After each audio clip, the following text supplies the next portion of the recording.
Bonjour, merci de vous être enregistré et de participer à ce webinar. Allons-y. Donc aujourd'hui, nous allons parler de toutes les raisons qui peuvent vous motiver de passer de SpeechExec, notre version de workflow qui existe maintenant depuis un certain nombre d'années, vers notre version Cloud Speech Live, qui est de plus en plus utilisé et qui remplace de plus en plus nos versions Speech Exec installées sur les postes. Au niveau de l'agenda, donc on va voir les raisons pour lesquelles il faut effectivement migrer de Speech Exec vers Speech Live. On verra les différents usages que l'on peut couvrir avec Speech Live et les possibilités qui sont offertes par cette nouvelle version du workflow de dictée et de reconnaissance vocale. Et comme je vous l'ai dit, on fera une petite démonstration à la fin de cet échange. Philips Speech Live, pourquoi migrer? Alors, avant toute chose, ce qu'il faut comprendre, c'est que le changement est extrêmement simple. Vous le verrez tout à l'heure, les interfaces sont relativement proches de celles que vous pouviez avoir sur du Speech Exec, peu importe la version, soit du Speech Exec 7, 8, 10, 11, 12. En basique, en pro, côté transcription ou auteur, les interfaces sont relativement proches. Ce qui est important de comprendre, c'est que le changement se fait de manière extrêmement simple.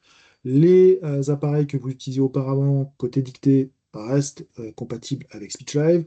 Les appareils côté transcripteur, c'est-à-dire le pédalier, sont pour la plupart, en tout cas pour les dernières générations, sont opérationnels immédiatement sur SpeechLive aussi. Donc les raisons d'une migration de SpeechExec vers SpeechLive, alors, la première que j'ai envie de dire, c'est euh, si vous avez une vieille version de SpeechExec, en version 7, 8 et 10, qui ont maintenant, on va dire, un certain nombre d'années, et pour, en l'occurrence, ces trois versions-là ne sont plus supportées, car trop anciennes, il est important d'envisager de changer, et si possible, ou du moins, vous le verrez, mais de migrer sur SpeechLive pour tous les avantages que je vais vous présenter. Donc, en tout cas, les avantages quelle que soit la version de SpeechExec, de passer sur SpeechLive. Le premier, c'est que vous n'avez plus de numéro de licence à gérer. Donc fini cette suite de caractères que vous devez conserver et qui vous permet de réinstaller SpeechExec sur le poste sur lequel vous souhaitez travailler. En cas de remplacement ou je ne sais quoi, on arrête effectivement avec ce genre d'activation. L'abonnement est annuel. Si vous rajoutez des licences en cours de période, vous avez un prorata qui est calculé. Prenons un exemple. Si votre abonnement SpeechLive commence le 1er janvier, au 1er juillet, vous voulez ajouter un utilisateur ou deux utilisateurs, la licence sera calculée sur le prorata de la date anniversaire, donc vous ne payerez que 6 mois la première année, ça ne repousse pas, ça ne change pas effectivement la date anniversaire de votre abonnement. Et il n'y a qu'une seule date, donc ça c'est quand même pratique. Tous les abonnements sont regroupés sur une seule et une seule formule, contrairement à SpeechExec où on peut avoir un abonnement au mois de février, un autre qui se renouvelle en mars, un autre qui se renouvelle au mois de juillet, un autre au mois de septembre, et c'est compliqué à gérer. Là c'est terminé, tous les abonnements sont mis dans d'un seul contrat, et vous pouvez gérer plus facilement vos abonnements. Donc, c'est une des premières raisons pour passer de SpeechLive vers SpeechLive, c'est effectivement la centralisation de toutes vos licences et plus de soucis de savoir si vous avez conservé le numéro, quand est-ce qu'il s'active, quand est-ce qu'il s'arrête, et ainsi de suite. Comme je le disais, les anciennes versions, donc les versions SpeechExec 7, 8 et 10 ne sont plus supportées et ne sont plus prises en charge par Windows 11. Si toutefois vous avez ou vous envisagez de passer sur Windows 11 et que vous avez une de ces vieilles versions, attention, ça risque de ne pas fonctionner. Donc, si toutefois vous envisagez de migrer, euh, appelez-nous, contactez-nous pour qu'on mette en place peut-être un test SpeechLive. Vous le verrez tout à l'heure, il est tout à fait possible de tester facilement la solution SpeechLive pour anticiper une éventuelle coupure et puis de travailler effectivement dans l'urgence, c'est un petit peu dommage. Euh, Avec SpeechLive, on peut effectivement travailler en hybride de n'importe où, puisqu'en fait, on se connecte à la solution via un navigateur web. On n'a plus besoin d'installer un logiciel sur bureau pour pouvoir accéder aux enregistrements. Les enregistrements sont stockés sur le cloud, donc c'est sécurisé. On ne peut pas les supprimer, on va dire, par erreur. Ils sont effectivement sauvegardés et il y a une sécurité autour de ces fichiers-là qui permet de faire en sorte que ça soit quand même beaucoup plus accessible, beaucoup plus, on va dire, fiable que ce que c'était avec SpeechExec, où malheureusement, on pouvait y arriver que le stockage local puisse, on va dire, avoir des soucis, on peut supprimer par erreur, et ainsi de suite. Ce n'est plus le cas avec SpeechLive. Comme je vous le disais tout à l'heure, la compatibilité du matériel, hein, donc vos dictaphones restent bien évidemment compatibles avec SpeechLive. Je vous montrerai tout à l'heure comment on récupère les enregistrements dans SpeechLive. On peut utiliser les micros Speech Mic que vous avez peut-être aussi, hop,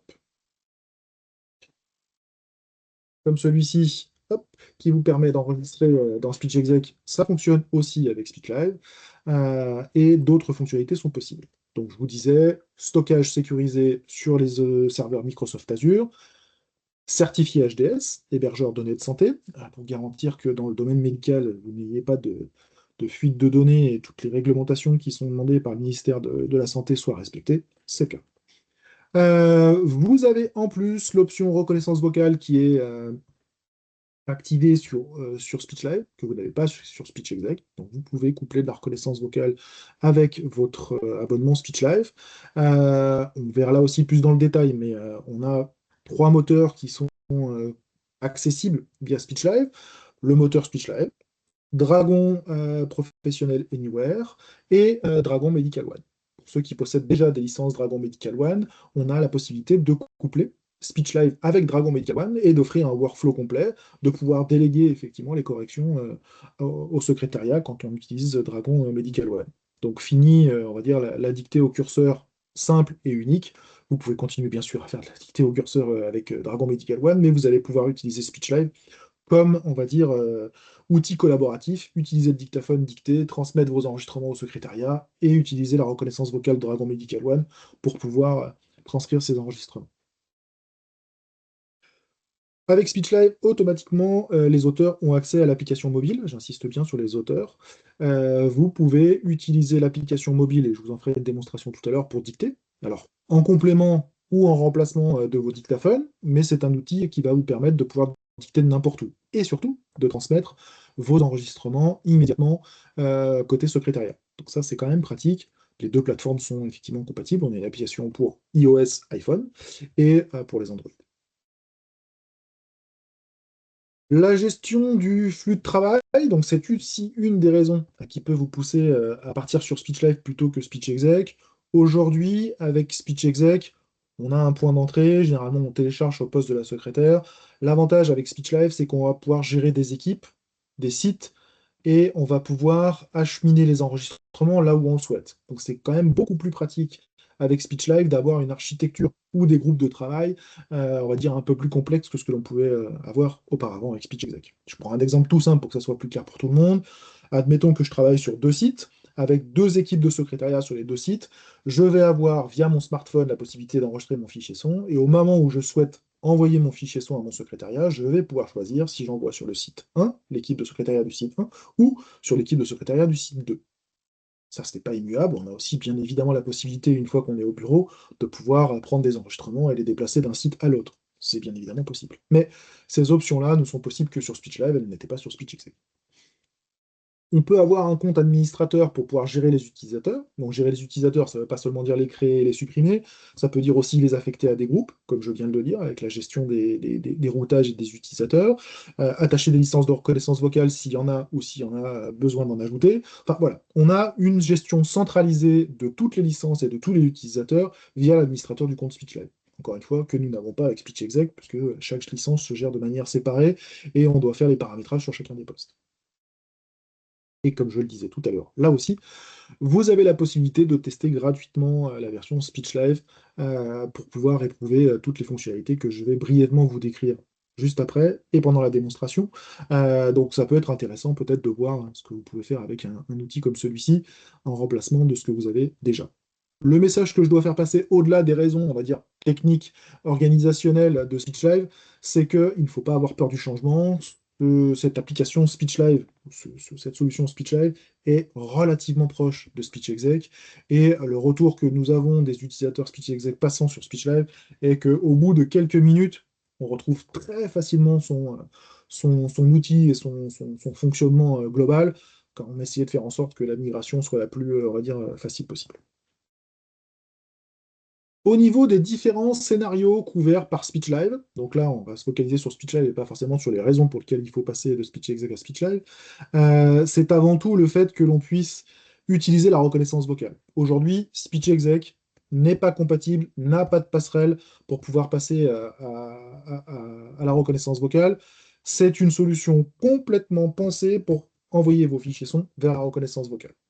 Voilà. SpeechLive est pensé pour ça à l'intérieur du navigateur web, comme je vous montrerai brièvement tout à l'heure. On peut aussi utiliser le smartphone, avec l'application mobile dont j'ai déjà parlé, et la dictée au curseur, que ce soit avec l'application SpeechLive, que ce soit avec Dragon Pro Anywhere, ou que ce soit effectivement Dragon Medical One. Les trois peuvent être utilisés sur l'ensemble des scénarios, dictée au curseur, dictée mobile, et partage effectivement pour correction au secrétariat. Voilà, donc au niveau de la reconnaissance vocale, l'outil a été pensé pour ça et c'est probablement la meilleure des raisons pour pouvoir envisager de passer à SpeechLive plutôt que de continuer à travailler avec SpeechXL. Eh bien, écoutez, voilà, je l'ai promis, on va passer à la partie démonstration. Voilà mon compte SpeechLive. Donc, je suis connecté en tant que secrétaire et je récupère des enregistrements de plusieurs auteurs que vous pouvez voir ici. Donc, cette barre-là est escabotable. Donc, vous avez la possibilité de visualiser l'ensemble des auteurs avec lesquels vous êtes connecté, et ça vous permet de faire un certain nombre de filtres. Si je ne vois que les dictées de Lionel, je clique ici et je ne vois que les dictées de Lionel. Si je veux voir que les dictées de Philippe, je clique ici, et ainsi de suite. Et vous avez des équipes par défaut. Si par exemple je veux voir toutes les dictées de Massimo, je peux filtrer de cette manière-là. Puis après, vous pouvez travailler par groupe, hein, ce que je disais tout à l'heure. Si vous voulez voir le groupe du site 1, par exemple, à Paris, vous avez la possibilité de voir toutes les dictées qui ont été affectées à ce groupe-là. Donc c'est extrêmement simple. Euh, les enregistrements se présentent de la même manière que ce que vous aviez sur SpeechExec, une ligne, un fichier son. Je veux écouter un fichier son, je viens ici, je clique sur mon enregistrement et je lance la lecture. Type d'intervention, 2 points. Tout simplement. L'avantage, et je l'ai déjà dit tout à l'heure, le couplage avec la reconnaissance vocale, j'ai la possibilité de visualiser, lorsque la reconnaissance vocale est activée, automatiquement le texte dans ce petit éditeur, dans mon navigateur web, de pouvoir faire une relecture et une correction immédiate. Si toutefois vous préférez travailler dans Word, vous avez la possibilité de télécharger le document qui a été transcrit et de le récupérer dans Word pour pouvoir faire une réécoute. Là aussi, pour faire des similitudes entre SpeechExec et SpeechLive, on a bien évidemment le mode, on va dire, player restreint que vous mettez où vous voulez sur votre interface, ce qui va vous permettre d'ouvrir Word par exemple, de placer votre curseur à un endroit où c'est pas gênant, de lancer l'écoute avec votre pédalier pour pouvoir réécouter et piloter le fichier son, et faire les corrections de votre fichier son en direct. Bien évidemment. Euh, voilà une des premières choses que l'on peut faire avec SpeechLive. Vous avez la possibilité d'utiliser le smartphone, c'est ce que je vous disais tout à l'heure. Je vais partager l'écran de mon téléphone pour simuler un enregistrement fait par un auteur. Ici, l'application SpeechLive. Donc dans mon application SpeechLive, je retrouve la notion de statut. Donc ici, vous aviez des statuts en attente de transcription. Ce sont les fichiers que vous allez retrouver dans la notion de envoyer côté auteur. S'ils sont terminés, vous les retrouvez dans la rubrique terminée. Et vous avez la notion de poubelle comme on avait dans l'application SpeechExec qui s'appelle archive ici. Voilà. Donc le fonctionnement reste à peu près identique à ce que vous aviez auparavant. Et vous avez la notion de brouillon, pardon, pour les auteurs, ce qui va vous permettre de générer un enregistrement, de le mettre en attente et de le récupérer plus tard, par exemple. Pour faire un nouvel enregistrement, c'est très simple. On appuie sur le petit micro qui est en bas. J'ai la possibilité d'ajouter un titre. Donc on va mettre hop, test 11, 12. C'est mieux si j'écris correctement. Ce titre-là a pour intérêt d'être récupéré dans cette case-là, ici, là, en arrière-plan. Donc c'est l'information que moi j'ai choisi de voir en priorité côté secrétariat. Donc comme vous voyez, là, le test 112 s'appellera 11, enfin 11-12 s'agrémentera ici.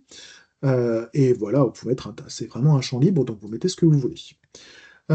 Au niveau des informations que l'on peut communiquer avec le smartphone, et c'est là où ça devient intéressant, au-delà du fait de pouvoir envoyer les dictées directement, sans avoir à brancher le câble et être connecté à un ordinateur, c'est toutes les propriétés qui sont disponibles ici. Toutes les propriétés sont modifiables. J'ai la possibilité de choisir une priorité, donc si je souhaite que ça soit une priorité haute, c'est-à-dire plus importante, ou du moins d'un degré supérieur à celle de standard, je clique ici. Si je dois mettre une priorité essentielle, c'est-à-dire que c'est une dictée qui doit être traitée en surpriorité, je clique sur essentiel. Vous pouvez ajouter un commentaire, vous pouvez choisir une date d'échéance.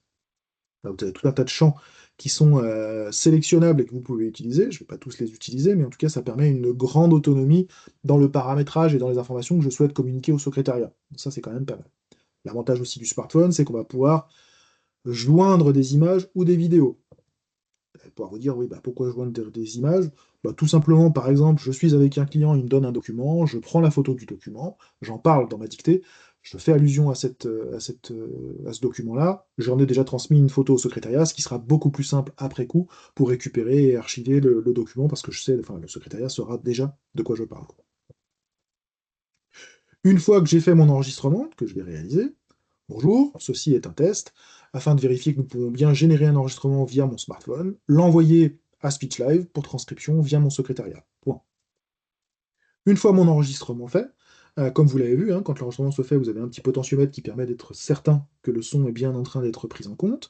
Je vais envoyer mon fichier son. Si je souhaite l'enregistrer en brouillon, ça va se passer ici. Si je souhaite effectivement l'envoyer au secrétariat, je clique ici. Donc plusieurs options sont disponibles, que je vais balayer assez rapidement. Si je clique sur transcripteur, je partage uniquement le fichier son à mon secrétariat, et mon secrétariat récupérera juste de l'audio pour le réécouter et le transcrire. Classique, la même chose que ce que vous voyez avec SpeechExec. Là où on a du plus par rapport à SpeechExec, c'est que je vais pouvoir avoir deux options supplémentaires, soit la reconnaissance vocale avec le moteur que vous avez choisi, soit le moteur de SpeechLive, soit le moteur Dragon Pro Anywhere, soit le moteur Dragon Medical One en fonction de votre profession. Et on a une option intelligence artificielle qui va permettre de pouvoir choisir un traitement avec de l'IA. Si j'envoie sur cette version-là, il y a un choix supplémentaire qui se propose. Si toutefois vous avez des questions, on pourra voir ça dans un second temps, ou faire un deuxième webinar. Je ne vais pas effectivement trop, on va dire, passer de temps là-dessus, mais vous avez cette option-là qui va permettre de traiter et d'utiliser l'intelligence artificielle pour optimiser votre transcription. Donc là, en l'occurrence, on va juste sélectionner reconnaissance vocale, comme ça, on récupérera le fichier son et vous verrez comment il a été transcrit. Mon enregistrement est envoyé, donc je le retrouve ici, dans la rubrique Envoi. Il est en train d'être pris en charge par la reconnaissance vocale. Il est en violet, vous avez des couleurs différentes pour pouvoir donner des informations différentes en fonction du besoin. Et vous allez pouvoir visualiser l'état, le statut dans lequel effectivement il est en train d'être traité. S'il était pris en charge par mon secrétariat, je le verrai aussi côté secrétariat.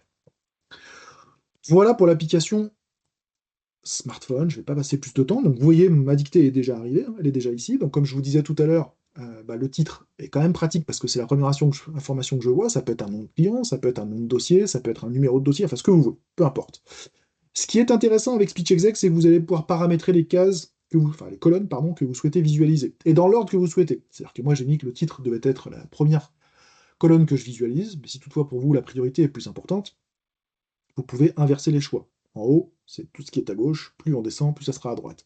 Et ici, vous avez tous les autres champs que j'ai abordés dans mon application smartphone, que je vais enlever, parce que pour moi, c'était pas pertinent, je ne mets pas de commentaires, je ne choisis pas de type de travail. Mais si pour vous, le champ commentaire est important, vous pouvez l'ajouter, bien évidemment. Et vous rangez les cases comme vous le souhaitez.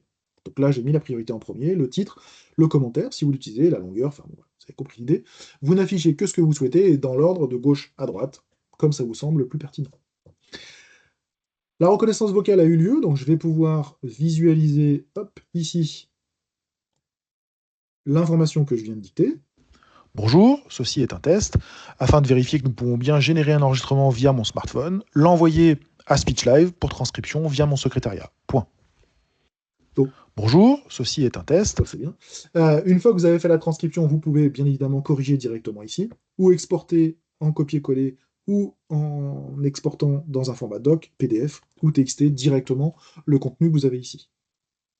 Et quand vous avez terminé, vous cliquez sur Terminer, et l'enregistrement sera basculé automatiquement dans les archives. Donc les archives, on les retrouve ici. Vous visualisez uniquement les dictées, toutes les dictées ou les dictées archivées, et là vous avez accès à toutes les dictées qui ont déjà été modifiées en statut terminé et qui sont récupérables pendant un délai. Un délai que vous choisissez, c'est-à-dire que vous paramétrez le délai pendant lequel vous voulez continuer à avoir la possibilité d'accéder aux enregistrements que vous avez déjà terminés. Ça, c'est quand même pratique. Ça ne vous pollue pas l'interface. Vous les basculez. Il reste 10 jours, il reste 15 jours, il reste 30 jours. C'est vous qui choisissez. Vous avez la main, effectivement, là-dessus.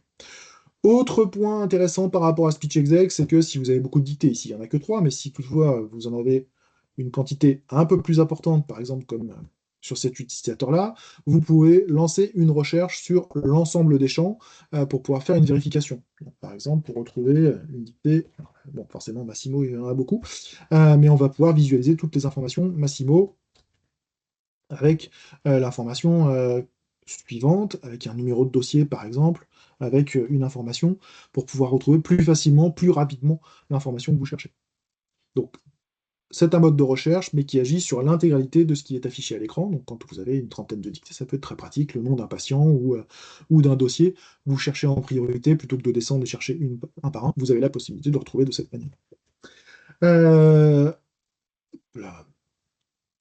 Si vous souhaitez télécharger votre dictaphone, c'est très simple. Vous branchez votre dictaphone, vous venez en haut à droite, ici, vous sélectionnez l'auteur, si plusieurs auteurs sont connectés avec vous en tant que secrétaire, et vous allez chercher vos enregistrements directement dans votre ordinateur, soit un glisser-déposer, soit en allant chercher des enregistreurs directement dans le dictaphone. Vous les sélectionnez, et vous allez pouvoir les télécharger et les récupérer. Voilà le fonctionnement. C'est extrêmement simple, ça fonctionne quasiment de la même manière que ce que vous aviez auparavant. Vous branchiez, vous téléchargez, ben là c'est un peu la même chose. Vous récupérez vos enregistrements dans l'interface, vous les écoutez, vous transcrivez, vous les terminez, et ils basculent automatiquement dans la poubelle. Voilà. Brièvement au niveau de l'administration, donc ce que je disais tout à l'heure, quand vous êtes administrateur, vous avez une visibilité sur l'ensemble des utilisateurs créés et qui peuvent travailler sur la solution. Vous pouvez choisir les relations qu'il y a entre chaque. Donc comme tout à l'heure, j'avais dit que j'ai créé 3 groupes. Un groupe Bruxelles, un groupe Lyon, un groupe Paris. Vous faites rentrer les utilisateurs auteurs et secrétaires et vous partagez les enregistrements dans ces différents groupes. Après, vous pouvez avoir des relations, on va dire, liées, on va dire, d'un auteur à une secrétaire, c'est possible aussi. Vous pouvez complexifier les choses ou les rendre les plus simples possible au niveau de l'architecture et des groupes que vous souhaitez mettre en place sur SpeechLive. Voilà au niveau du fonctionnement de SpeechLive, brièvement, bien évidemment. On n'a pas beaucoup de temps, donc il faut aller assez vite. Mais si vous devez retenir à quelque chose, c'est que tout ce que vous voyez sur SpeechExec, c'est possible sur SpeechLive, et vous avez en plus accès à l'application smartphone, ce qui n'est quand même pas négligeable et qui est quand même très pratique. Ça vous permet de dicter de n'importe où et surtout de l'extérieur et d'envoyer vos enregistrements immédiatement, sans se dire mince, ouais, mon câble, il faut que j'allume mon ordinateur, il faut que j'ai une connexion Internet si je veux le faire de l'extérieur. Ça, c'est quand même pratique. Deuxième chose, c'est l'accès à la reconnaissance vocale et à l'intelligence artificielle qui ne sont offerts qu'à travers SpeechLive et pas avec SpeechExec aujourd'hui. Voilà au niveau des raisons de passer de SpeechExec à SpeechLive. Je ne vais pas en faire plus. Ça me paraît effectivement important de pouvoir visualiser les avantages de la solution. Euh, Peut-être que j'en ai oublié, j'espère pas. Je vais effectivement maintenant aller voir sur la conversation si toutefois il y a des questions. Hop, non, pas de questions. Pas de questions. Bon, bah, écoutez, c'est qu'a priori tout a été clair. J'espère que les informations communiquées pendant ce webinaire vous ont été utiles. Hop, je vais partager mon écran quand même pour le dernier slide. Tac. Et tac. Voilà. Donc si vous avez des questions, vous pouvez envoyer un mail à cette adresse-là. Si toutefois vous êtes déjà en rapport avec un de nos partenaires agréé SpeechExec, vous pouvez le contacter pour avoir plus de renseignements sur SpeechLive ou démarrer un test. Ça paraît effectivement très important que vous puissiez anticiper une éventuelle migration. N'attendez pas le dernier moment, n'attendez pas d'être bloqué avec SpeechExec parce que votre version est trop ancienne. Pensez tout de suite à aller vers le meilleur et pour pouvoir bénéficier des nouvelles fonctionnalités qui sont offertes avec SpeechLive. Voilà. Je vous dis à très bientôt. Je vous souhaite de bonnes fêtes de fin d'année et je vous dis bonne journée. Au revoir. Phillips.